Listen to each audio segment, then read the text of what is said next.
Mutfağı YouTube kanalına hepiniz hoş geldiniz. Bugün kahvaltıda, akşam üstünde veya canınız ne zaman isterse yemek için güzel pankekler yapacağız. Şimdi size hızlıca tarifi veriyorum. Gördüğünüz bütün malzemeleri karıştırıyorsunuz. İşte size pankek. Aslına bakarsanız dalga geçmiyorum. Yani gerçeği söylüyorum. Şu bardakla 3 su bardağı un var.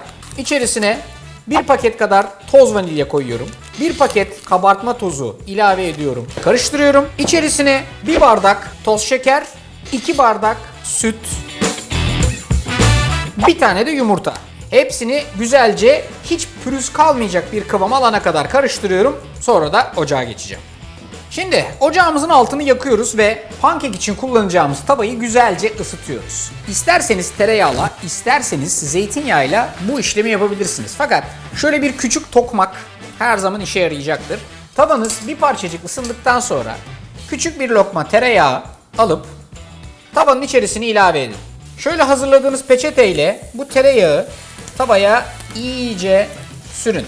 Bazı tariflerde pankek hamurunun içerisine de tereyağı konur. O zaman daha güzel bir altın sarısı renk elde edersiniz. Ya da bu şekilde hafifçe tavanızı yağlarsanız da benzeri bir sonuç elde edersiniz. Bundan birer parça alıp hazırladığınız tavaya küçük küçük boyutlarda dökmek. Pankeklerin bir tarafı iyice kabardıktan sonra diğer tarafını çevireceksiniz.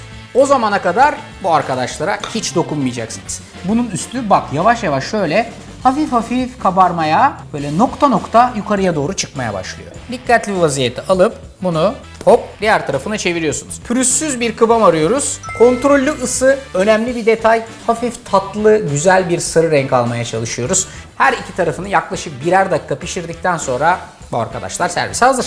Şimdi bu pankekleri istediğiniz boyutlarda yapabilirsiniz. İsterseniz böyle minnoş, isterseniz böyle battal.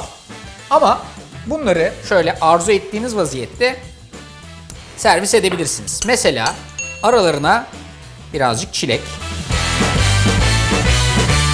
bir kat daha pankek, muz, bir kat daha pankek, kivi, artık hangi meyvelerden istiyorsanız. Birazcık da şöyle çikolata gezdirdiniz mi pankekiniz tamamen servise hazır.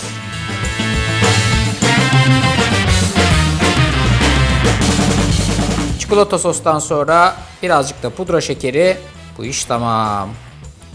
Kahvaltınıza böyle bir farklılık yapmak işte bu kadar kolay.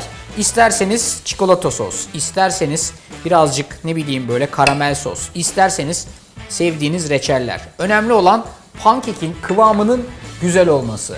Doğru bir ısı, her seferinde araları birazcık yağlamak, ondan sonra da her iki tarafında güzel güzel pişirmek ve böyle servis etmek. Tarif benden, uygulaması sizden.